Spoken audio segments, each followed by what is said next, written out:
Hi guys, current affairs funda में आप सभी का स्वागत है। मैं हूं आपके साथ अभिषेक शर्मा और इस वीडियो में हम 19 मार्च तक के सभी इंपॉर्टेंट करंट अफेयर्स कवर करने वाले हैं। गाइस, आज का सेशन काफ़ी इंपॉर्टेंट है, इसलिए आप बिना स्किप किए अंत तक जरूर देखिएगा। काफ़ी कुछ आपको जानने के लिए मिलेगा।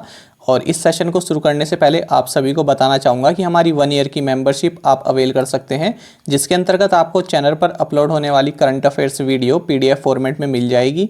इसके लिए आप 249 रुपीज़ पे कर सकते हैं और ये मेंबरशिप आपकी 1 साल के लिए वैलिड रहेगी।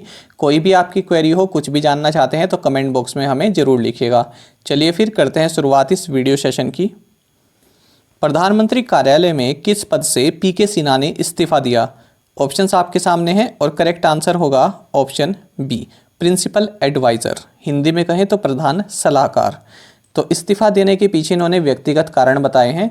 साथ ही आपको बता दें कि प्रिंसिपल एडवाइज़र यानी प्रधान सलाहकार का पद सितंबर 2019 में इन्हीं के लिए बनाया गया था। इनके अलावा PMO में 2 एडवाइज़र्स भी नियुक्त हैं, जिनमें एक का नाम है भास्कर खुलबे और दूसरे हैं अमरजीत सिन्हा। साथ ही आपको ये भी जानना चाहिए कि प्रधानमंत्री के प्रिंसिपल सेक्रेटरी हैं डॉक्टर PK मिश्रा और प्रधानमंत्री के 2 प्राइवेट सेक्रेटरीज हैं, एक हैं हार्दिक सतीश चंद्र शाह और दूसरे हैं विवेक कुमार। तो इस तरह की अपॉइंटमेंट्स आपसे पूछ ली जाती हैं, इनको आप नोट डाउन जरूर कर लीजिएगा। आगे बढ़ते हैं। प्रोजेक्ट रिहैब किसके द्वारा शुरू किया गया है? तो ऑप्शंस आपके सामने हैं और करेक्ट आंसर होगा ऑप्शन बी, KVIC। KVIC यानी khadi and village industries commission. देखिए, जो ये आप देख रहे हैं ना, इस तरह का स्ट्रक्चर, इसको फेंस बोलते हैं। ठीक है, कोई भी एरिया हो उसकी बाउंड्री कर देना, फेंसिंग किसी भी तरह की हो सकती है। इस तरह से भी फेंस हो सकता है, या आपने देखा होगा कि साइड साइड में कुछ झाड़ियाँ खड़ी कर दी जाती हैं, उसको भी फेंसिंग कहते हैं। ठीक है, किसी भी एरिया को कवर करना, उसकी बाउंड्री, उसको फेंसिंग बोलते हैं। अब देखिए तो KVIC ने क्या किया है, ये प्रोजेक्ट रिहैब लॉन्च किया है। इसका मतलब क्या है? Reducing elephant human attacks using बीज। तो ह्यूमन एलिफेंट कन्फ्लिक्ट को रोकने के लिए मधुमक्खी के बॉक्सेस एक लाइन में लगा दिए गए हैं, ताकि एलिफेंट आबादी वाले क्षेत्र में ना जा पाएं, क्योंकि हाथी जो है मधुमक्खी से दूर भागता है।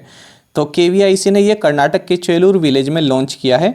तो इस तरह की पूरी लाइन लगा दी गई है। तो इधर जो है आबादी वाला क्षेत्र है और इधर जो है फॉरेस्ट वाला क्षेत्र है। तो अब एलिफेंट जो है इस साइड ना जा पाए, इसलिए इस प्रोजेक्ट को लॉन्च किया है।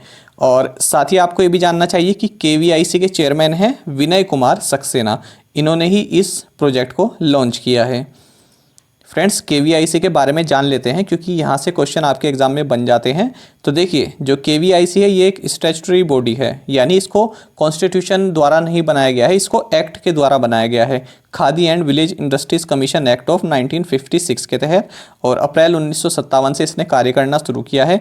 इसका हेडक्वार्टर्स मुंबई में है और ये ministry of micro, small and medium enterprises के अंतर्गत कार्य करती है। आगे बढ़ते हैं। Stockholm International Peace Research Institute SIPRI के अनुसार कौन सा देश दुनिया का सबसे बड़ा हथियार आयातक है, यानी वर्ल्ड का बिगेस्ट आर्म्स इंपोर्टर है? तो ऑप्शंस आपके सामने हैं और करेक्ट आंसर होगा ऑप्शन डी, सऊदी अरब। तो आपको ये जानना चाहिए कि सऊदी अरब जो है ये वर्ल्ड का बिगेस्ट आर्म्स इंपोर्टर है। अच्छा, और इंडिया जो है ये वर्ल्ड का सेकंड बिगेस्ट आर्म्स इंपोर्टर है। और जो US है ये लार्जेस्ट आर्म्स एक्सपोर्टर है, यानी सबसे ज़्यादा जो आर्म्स हैं, हथियार है, उसको जो निर्यात करता है उसमें सबसे पहले नंबर पर US है, उसके बाद रशिया है और फिर उसके बाद है फ्रांस। साथ ही आपको ये वाली लाइन काफ़ी इंपॉर्टेंट है। देखिए, इस रिपोर्ट में ये कहा गया है कि भारत जो आर्म्स का जो इंपोर्ट करता है, हथियारों का जो इंपोर्ट करता है, उसमें 33% की अब गिरावट देखी गई है 2011-15 से लेकर 2016-20 के बीच में। अच्छा, और साथ ही आपको ये भी जानना चाहिए, ये आपके लिए काफ़ी इंपॉर्टेंट है, तो भारत ने क्या टारगेट बनाया है कि 2025 तक जो डिफेंस मैन्युफैक्चरिंग है, तो उसका टारगेट बनाया है कि 1.75 लाख करोड़ का टर्नओवर हमें डिफेंस इंडस्ट्री से मिले। ये टारगेट इन्होंने बनाया हुआ है, काफ़ी इंपॉर्टेंट टारगेट है, इसको नोट डाउन कर लीजिएगा। साथ ही लोकल डिफेंस मैन्युफैक्चर को इंक्रीज़ करने के लिए भारत सरकार ने अब ऑटोमेटिक रूट से डिफेंस सेक्टर में FDI भी 49% से 74% कर दी है। नई दिल्ली में इंडिया कैम 2021 के 11वें संस्करण का उद्घाटन किसने किया? ऑप्शंस आपके सामने हैं और करेक्ट आंसर होगा option D, DV Sadananda Gowda.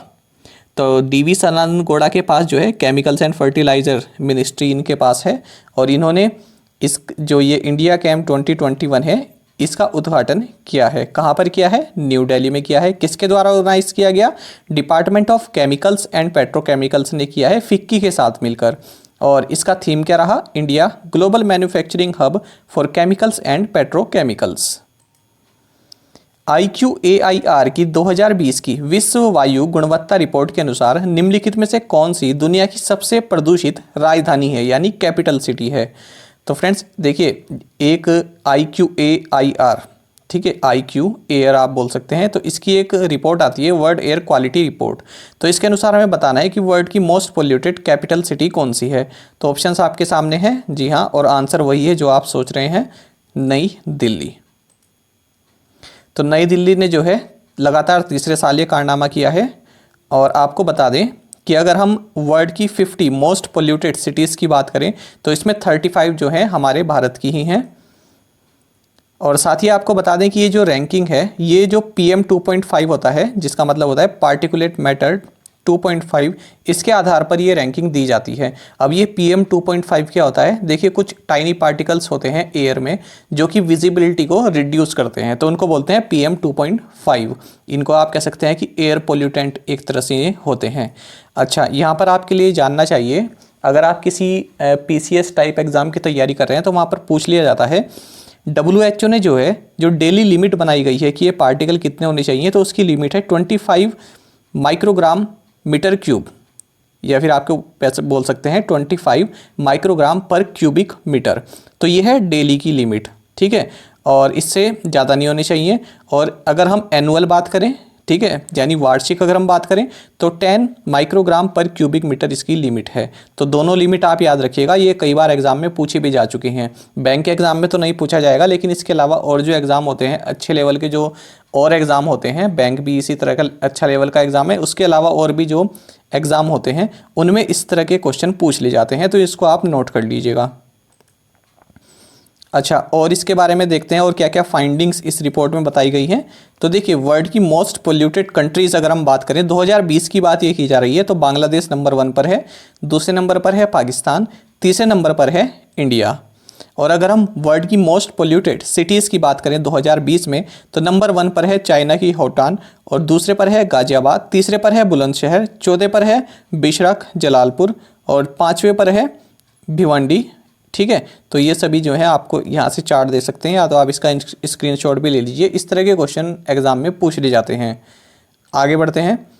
Medical termination of pregnancy संशोधन विधेयक 2021 महिलाओं की कुछ विशेष श्रेणियों के लिए गर्भपात की अधिकतम सीमा मौजूदा 20 सप्ताह से बढ़ाकर कितने सप्ताह करने की अनुमति देता है। देखिए, काफ़ी इंपॉर्टेंट क्वेश्चन है, समझिएगा इसको। देखिए, एक बिल है medical termination of pregnancy amendment bill 2021। तो ये जो है अब राज्यसभा में पास हो चुका है, और इससे पहले लोकसभा में भी ये पास हो चुका है। तो अब इसमें क्या कहा गया है कि जो मेडिकल जो प्रेगनेंसी को टर्मिनेट करने की जो लिमिट है वो फिलहाल 20 हफ्ते की है, तो इसको बढ़ाकर अब कितने हफ्ते कर दिया गया है, ये क्वेश्चन का मतलब है। तो इसको कर दिया गया है 24 हफ्ते, 24 वीक्स। देखिए, और इससे पहले महिलाएं जो है गर्भधारण के अधिकतम 20 हफ्ते तक की समय सीमा में ही गर्भपात करा सकती थी, लेकिन अब गर्भपात की जो ऊपरी सीमा है उसे 20 सप्ताह से बढ़ाकर 24 सप्ताह कर दी गई है। यानी महिलाएं कितनी समय सीमा तक गर्भपात करा सकती हैं, उस लिमिट को यहाँ पर बढ़ाया गया है। और ये कुछ स्पेशल श्रेणी के लिए कहा गया है, स्पेशल कैटेगरीज के लिए, उन वुमेन के लिए जो कि देखिए रेप सर्वाइवर्स होती हैं, तो उनके लिए ये ज़रूरी हो जाता है, ठीक है। और भी जो वल्नरेबल वीमेन हैं उनके लिए इस तरह की कंडीशन अब ला दी गई है, और काफ़ी अच्छा ये देखिए प्रयास कहेंगे इसको। अच्छा, इसने किस बिल को अमेंड किया है, ये भी एग्जाम में पूछ लिया जाता है कि इसने किस बिल को अमेंड किया है। तो इसने medical termination of pregnancy act 1971 को इसने अमेंड किया है। निम्नलिखित में से कौन सा युग्म सही रूप से मेल खाता है? तो ऑप्शंस आपके सामने हैं। देखिए, पहला देखिए M.A. गणपति, तो क्या ये नेशनल सिक्योरिटी गार्ड यानी NSG के DG हैं? कुलदीप सिंह, क्या ये सेंट्रल रिजर्व पुलिस फोर्स के DG हैं? सुबोध कुमार जायसवाल, क्या ये सेंट्रल इंडस्ट्रियल सिक्योरिटी फोर्स के DG हैं? जी हाँ, जो इसके ऊपर के तीनों ऑप्शन ये सभी सही हैं, इसलिए सही आंसर होगा option D, all of the above. तो ये क्वेश्चन इसलिए लिया गया है क्योंकि नेशनल सिक्योरिटी गार्ड के नए डीजी बनाए गए हैं एम ए गणपति और सेंट्रल रिजर्व पुलिस फोर्स के नए डीजी बनाए गए हैं कुलदीप सिंह। तो जो ये एम ए गणपति हैं 2024 तक अपना कार्यकाल देखेंगे और जो कुलदीप सिंह है ये 2022 तक इनकी नियुक्ति की गई है। स्टॉप टीवी पार्टनरशिप बोर्ड के अध्यक्ष के रूप में किसे नियुक्त किया गया है? ऑप्शंस आपके सामने हैं और करेक्ट आंसर होगा ऑप्शन सी, डॉक्टर हर्षवर्धन, जो कि हमारे हेल्थ मिनिस्टर हैं। तो इनको 3 साल के लिए इस बोर्ड में जो है अपॉइंट किया गया है चेयरमैन के रूप में। अच्छा, ये स्टॉप टीवी पार्टनरशिप क्या है? आपको बता दें कि साल 2000 में इसको इस्टेब्लिश किया गया था। तो जैसा कि नाम से ही पता चल रहा है कि ये टीबी एलिमिनेट या इरेडिकेट करने के लिए प्रयासरत है। आपको बता दें कि इसका विजन है टीबी फ्री वर्ल्ड और हेडक्वार्टर्स है जिनेवा, स्विट्जरलैंड में। सबसे इंपॉर्टेंट इस पूरी स्लाइड में जो पॉइंट है वो ये है लास्ट वाला, India has committed to eliminating TB by 2025, 5 years ahead of the global deadline of 2030। देखिए, भारत ने पहले 2030 का टारगेट बनाया था कि हम देश से टीबी को इरेडिकेट कर देंगे या एलिमिनेट कर देंगे, और अब भारत ने जो है उसको 5 साल एडवांस कर दिया है। अब 2025 टारगेट बना दिया गया है। तो इस तरह के टारगेट भी पूछ ले जाते हैं। ऑडियो कैसेट टेप के आविष्कारक लो ओटेंस का निधन हो गया, वह किस देश से थे? ऑप्शंस आपके सामने हैं और करेक्ट आंसर होगा ऑप्शन डी, नीदरलैंड्स। देखिए, जो ब्रिटेन के नागरिक होते हैं उन्हें बोलते हैं ब्रिटिश, जो इंडिया के होते हैं वो होते हैं इंडियन, जो अमेरिका के होते हैं वो होते हैं अमेरिकन, और जो नीदरलैंड्स के होते हैं उन्हें बोलते हैं डच। ठीक है, तो ये आप याद रखिएगा। तो इन्होंने जो है कैसेट टेप को इन्वेंट किया था, इसका आविष्कार किया था, ये डच इंजीनियर रहे हैं। जॉन मैगुफुली, जिनका हाल ही में निधन हो गया, ये किस देश के राष्ट्रपति थे? ऑप्शंस आपके सामने हैं और करेक्ट आंसर होगा ऑप्शन डी, तंजानिया।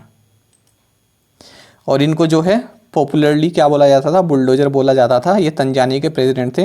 अच्छा, इनके साथ एक इंटरेस्टिंग बात है, वैसे तो यहाँ पर कहा जा रहा है कि इनकी हार्ट कंडीशन की वजह से इनकी डेथ हुई है, लेकिन जो अनुमान लगाया जा रहा है ये है कि कोविड-19 जो है इनको हो गया था, इसी वजह से इनकी डेथ हुई है।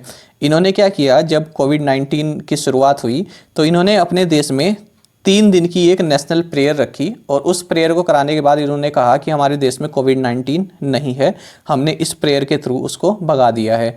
और इसने जो है WHO के साथ कोई भी आंकड़े शेयर नहीं किए, कोई इसने डेथ नहीं बताई, कुछ नहीं बताया कि कितने केसेस बढ़ रहे हैं।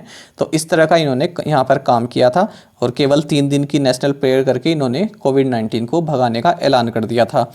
तंजानिया की कैपिटल है डोडोमा, करेंसी है तंजानियन शीलिंग। और आपको ये जानना चाहिए कि तंजानिया में एक पोर्ट सिटी है दर ए सलाम। ठीक है, ये एग्जाम में पूछ ली जाती है कि कहाँ पर है, स्टैटिक जीके में काफ़ी इंपॉर्टेंट क्वेश्चन है, नोट कर लीजिएगा। मौदूद अहमद, जिनका हाल ही में निधन हुआ, किस देश के पूर्व प्रधानमंत्री थे? ऑप्शंस आपके सामने हैं और करेक्ट आंसर होगा ऑप्शन डी, बांग्लादेश। तो ये बांग्लादेश के रह चुके हैं प्रधानमंत्री और इनकी अब जो है डेथ हो चुकी है। अगला क्वेश्चन देखते हैं। आईसीसी ने मैच फिक्सिंग के आरोपों की वजह से किस देश के क्रिकेटरों मोहम्मद नावेद और शिमन अनवर बट पर 8 साल के लिए प्रतिबंध लगा दिया है? ऑप्शंस आपके सामने हैं और करेक्ट आंसर होगा ऑप्शन ए, UAE।